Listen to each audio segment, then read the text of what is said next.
guys, Matthew here from Never Give Up, once again bringing you the information on how to become a Rockstar provider. You know, I'm so excited to be sharing these videos with you. It's one of the things, it takes a journey, and the journey is you becoming better. You know, one of the things you'll be learning in this video is how to work hard. That's value number 5, is working hard. And we'll be discussing it. I brought somebody in to interview him.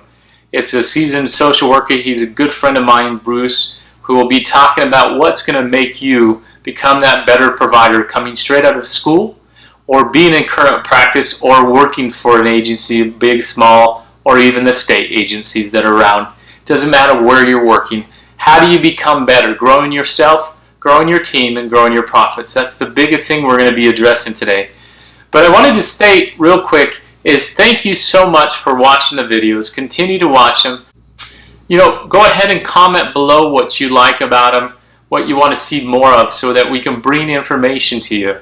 Thank you so much for sharing them. We're so excited for you to be willing to take part of this series on becoming a Rockstar provider, providing content and expertise for you to become great providers in the industry. So moving forward, I'm going to be bringing you the content you need by interviewing experts in the field, bringing the experts to you. So if you have any questions, feel free to comment below. What do you want to hear? Let me know. So today's value, let's get to work. How to work hard. Hey, welcome to the Provider Channel again, How to Become a Rockstar Provider. This is Matthew, your host, and I'm so excited for this special episode because I wanted to bring one of the experts. As he's chuckling behind, he doesn't feel he's an expert, but you know, he's been in the field for a while. My friend Bruce, thank you so much for coming. You know I caught that. You knew I was going to try to say his last name. So, Matt's 0 for 83 on that one. So me and Bruce known each other for a while in the industry. He knows I slaughter his last name all the time. But I wanted to bring Bruce on here because the 6th value is hard work. And you know, like I mentioned in the start of this video, is that you know, one of the things when it comes to hard work is how do you know, no matter what industry you're in. I'm going to be asking Bruce what hard work means in the social work industry. But in any industry, hard work is just number 1, work ethics. So Bruce, in the social work world, as we have new social workers maybe be watching this, or some old ones, I don't know what old means. Old burnt out ones. Yeah, they're old burnt out ones. What have you seen when it comes to this concept of hard work in your industry? Okay, it's a great question. Hard work has a lot of variations, and it really not just applies to social work, but really work in general. Number 1, work hard, but not to kill yourself. That's the first thing. This is a very stressful profession. Don't kid yourself. And you're dealing with people that are mentally ill, severely mentally ill. And they bring their whole trials and tribulations to the surface. I've been cursed at, screamed at. I've been in hundreds of takedowns, putting hands on people that lost control. People have swung at me. You know, there is a violence factor. Thank God it's not like every single day, but it's there. That's the kind of population you're dealing with. Okay, fine. Hard work should be, when I look at my career, my trajectory, my ups and downs, I have to say the first thing you really should think about doing is get a mentor. Find someone that you trust, that you like. This is why for new grads coming out who have their masters and need their practicum, their internship, you gotta get a great supervisor. I can't stress that enough. You know, I was going to ask that when you say mentor, because in today's way of, especially here in Vegas or in Nevada, supervisors, sometimes I've heard interns say it's just, you know, hey, pay me once a week, I'll see you. You know, here's my style about that, because I've supervised numerous students. I personally could not make someone pay me out of pocket. I think it's disgusting. You know, for $100 an hour for once a week to hear my moronic jokes, I can't justify that. Young grads are not making big money to begin with. Yeah, that's where it's kind of hard. I can't do that. I'll make the agency pay me. That's different. Okay. But I will not ever take money from a person who needs a supervisor. Won't do it. Mentorship even goes beyond being a good supervisor, because you need someone to look out for your career. There's an expression, like they say, when I grew up in Brooklyn, when you went into the police department, we went to, like, say, city government, who's your rabbi? Yep. Who's looking out for you?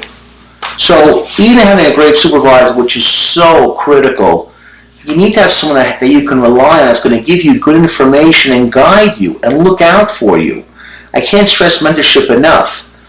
Another thing, too, with working hard is people can tell quickly if you're stable or not. It comes up really, really quickly.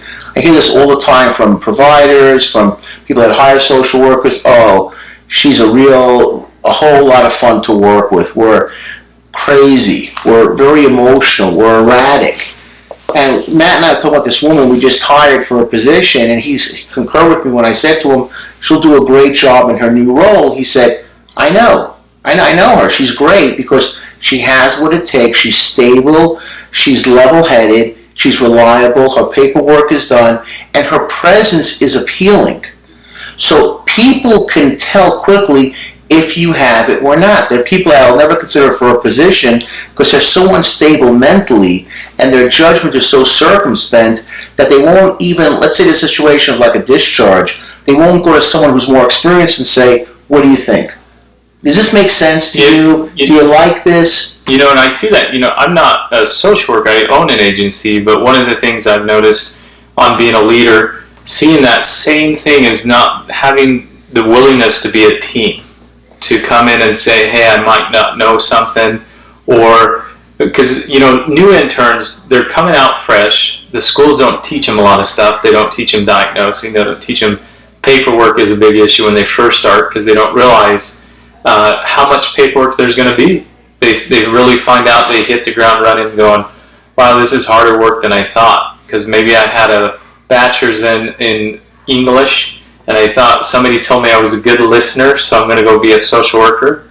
And they realize, whoa, I don't want to do this. If I'm working for Matt's agency, I have to think what my decisions are going to do, not just affect me with a client, that's one issue, but Matt's agency as well. Any agency, yeah. If I'm vested, if I care, a lot of social workers, they get into that black ops modality. Oh, I could do it on my own. I don't got to share. Oh, I didn't really share this with you in supervision. We're in our team meeting.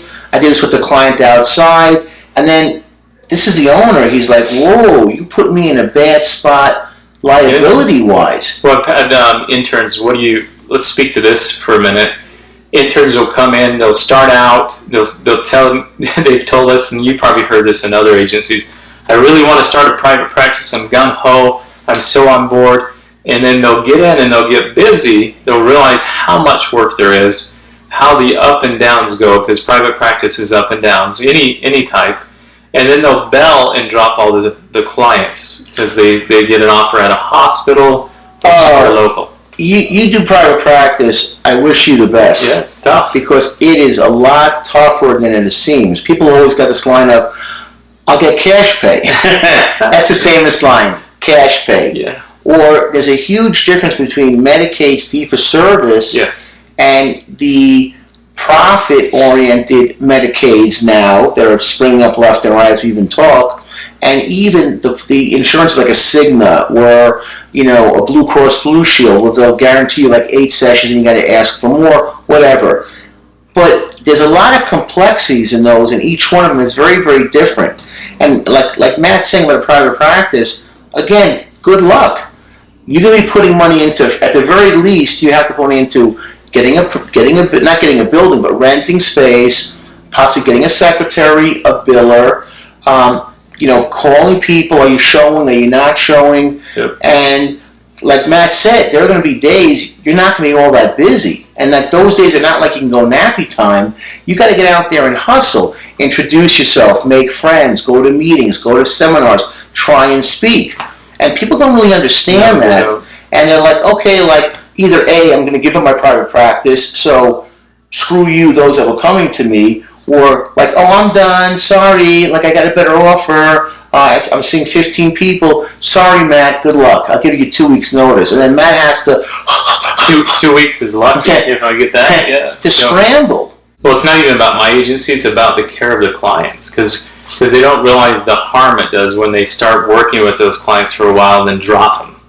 And I'm very cognizant of that myself, because when I work with people, I'll work with them to a conclusion, to an end, and then like, okay, hey, sayonara, we're good to go here. But people are very, very cavalier about that, and they don't understand like the start and stop. And private practice today, by the way, is another thing you got to think about. What we're doing right now, social media. If you're not going to put in like 10 hours a week on top of your work week, You're not going to make it. you're not going to make it. Yep. You know, oh no, I'll get referrals. People will talk about me and they'll think I'm wonderful. No. And even if you get insurances, let's say culinary, we live in Las Vegas, that's a big one here for us, all the workers on the strip, they are busy people. So they may say, oh yeah, if 8 sessions assigned to you, whatever, fine. With TRICARE, which is military, they say we'll give you 12 sessions. Fine again. But after a month and a half, let's say you did like once a week, 6 sessions, the wife might come in and say to you, we're being deployed, he's being sent, we have to leave in a month. So the rest of the sessions almost not going to be worth anything. Got to go, thank you, we'll follow up with someone. Can you recommend somebody in Colorado, or in Pennsylvania, or in Florida? Done. So you thought you had someone coming in, and now you don't. And there's a lot of writing as well. People don't understand this either. They think, oh, a brief blurb and I'm good. Your notes protect you in case anything should happen. He said, she said, that you're protected. Working at a facility that I work at, we're telling our people constantly, don't hesitate to put, we don't want to write War and Peace, obviously, but put down at least a paragraph that clarifies the discharge situation, what's going on at home, where I've seen people get in trouble because their notes were lacking. And if you're subpoenaed and they pull your notes, you have to defend what you wrote, or in a lot of cases didn't write, or didn't write clearly, and they're going to eviscerate you on a witness stand. The reason why most social workers don't get sued more often is they're not seen as having a lot of money to sue. It's not worth really suing them. But you get a reputation of doing shoddy work. Like a term that we use is cut and paste. Like you're a cut and paster. Like you write the same thing over and over. We see the same thing.